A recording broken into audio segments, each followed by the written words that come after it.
Welcome or welcome back. My name is Yu Uying. You can call me Yu Win or Win, and I'm happy that we found this time to be together wherever and whenever you are joining me. So I like to start each video sharing a practice, and this one comes from a classmate from high school, Jenny. Wherever you are, Jenny, I hope you are well. But we went where did we go? We drove to Pacific Coast Highway and it was nighttime. And as we were driving down PCH, she opened the windows and she started yelling out the windows, yelling, screaming. And she told me it was a way for her to release some of the things that were pent up. And so now I make it a habit of whenever I am driving down PCH, I will open the windows and I will let out a long yelling exhale. And I invite whoever is in the car to do so with me as well. But if you don't have a stretch of coastal highway, I think any road or street where there aren't a lot of people, where there aren't a lot of homes, unless you want to be that person. But um, it's been really cathartic for me to do so. And so I just wanted to share that with you in case it's something that could help support your journey. So, a tool for your toolbox, potentially.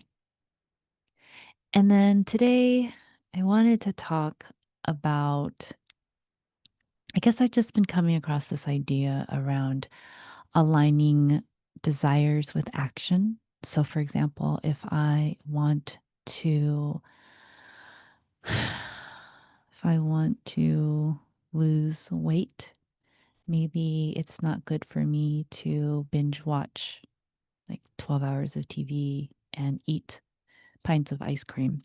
Um, depending on everybody's body, and knowing my body, how can I try to find a way to take actions that help me to move towards this desire, right? So this message has been coming up. And then I was thinking about it, and it makes me think too of being able to align. I think also requires that we know what our standard is, right? So, one of the things that I have been sitting with, one of the things I've been sensing is new new souls coming in who may be a romantic interest or a person to explore that with. And it made me remember a conversation that I had um, with one of my friends. I refer to him as Uncle, but he's probably 20 to 30 years older than me. And we were talking about relationships, and he was sharing, um, how important it is for him to be loyal and to make decisions.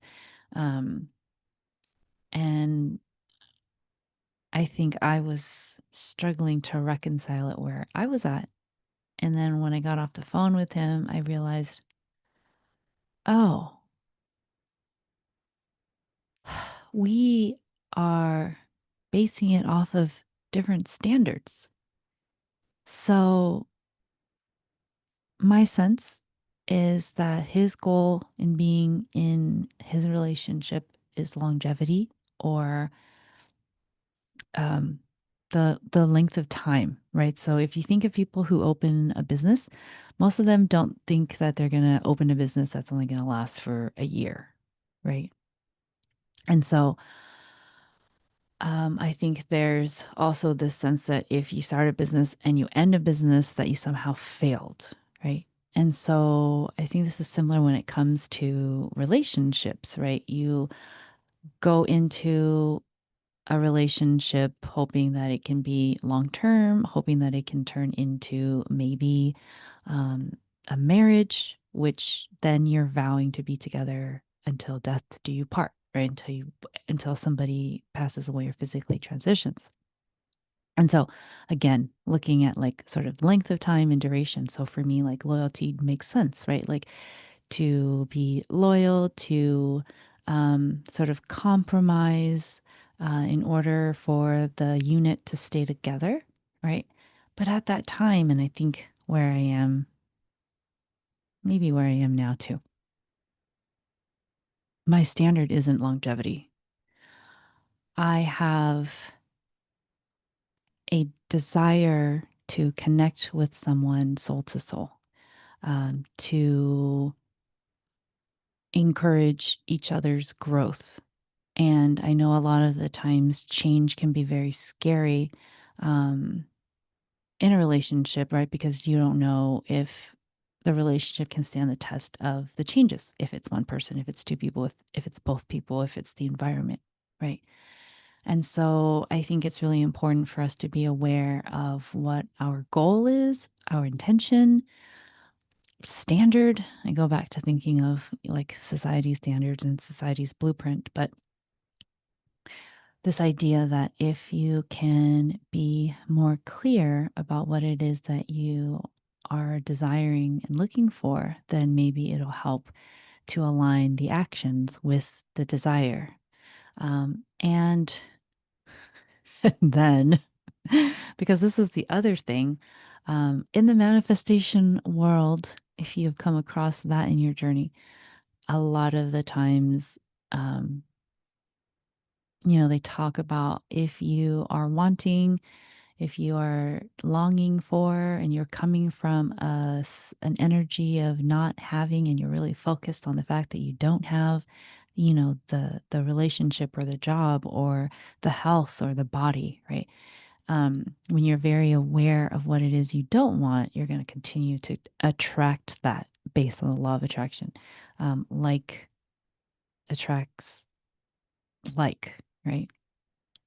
And so I've been sitting with, and then I got a reminder this morning, a couple of reminders actually, to surrender or detach from the outcomes. This is a whole nother thing, right? A whole nother, I don't know, even know, adventure. Um, how do you, how do you desire something and then let go of any attachments you have to it happening or how it will happen, right? Because in the example of wanting to be in a physical relationship with somebody, right? Like the more specific one is, does it mean that it's harder, right? Like you're gonna, what is that? The idea of the story of how someone is in a dire situation and they ask God, God, please send me help. And then, somebody comes by with a rowboat and they're like, no, no, I'm waiting for God. And then somebody else comes by and they try to, offer help. And they're like, no, no, I'm waiting for God. And then they physically transition and they go and they're talking to God. And then they're like, why didn't you help? And he's like, well, I sent you two boats, but you didn't get on them. So the idea that the person had a very specific idea of what they were looking for in terms of this help that made it difficult for them to get out of the dire situation. So then I'm just like, oh, so if you have a desire and you have a lot of conditions that it makes it harder. Yes, my my Gemini moon is out and about today, so if this is dizzying, I apologize. And if you have any Gemini in your placement, thank you very much for following along with me. Um, all that to say is, how do we align? How do we align? And then how do we detach? Because there's no outcome that's guaranteed. But then if you're trying to manifest, it's all very dizzying for me as well.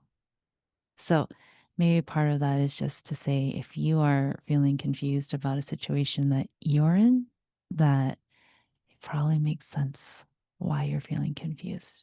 There's a lot. I think as I get older, I realize that there are more paradoxes. And if I don't accept those paradoxes, I can get really wound up really quickly. So, in case you are not there yet,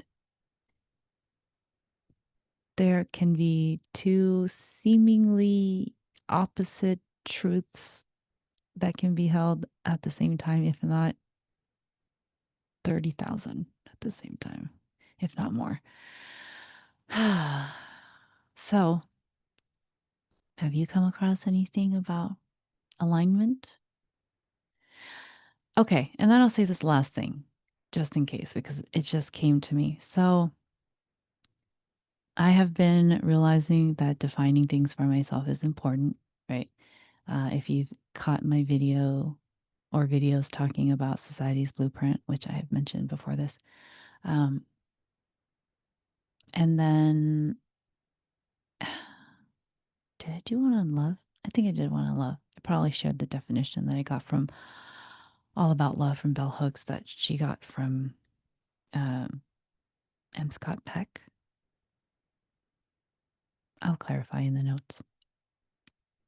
But I was defining success because I was doing an online course and they're like, "Hey, what, let's help you live an extraordinary life."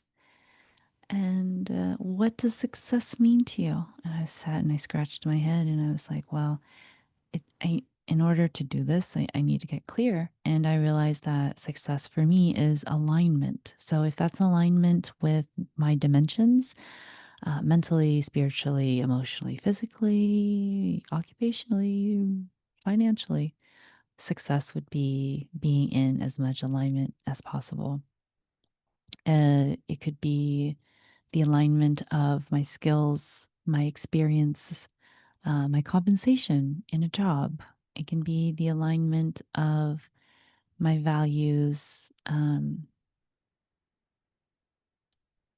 growth, intimacy, kindness, love, like in a romantic relationship. And so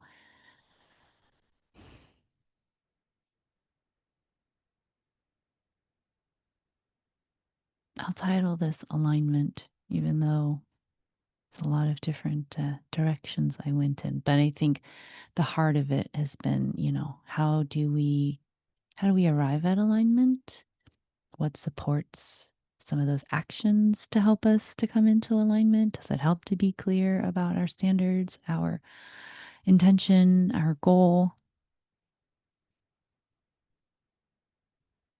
So that's what I have on this Sunday. Thank you for being a part of my journey. Thank you for listening to me think.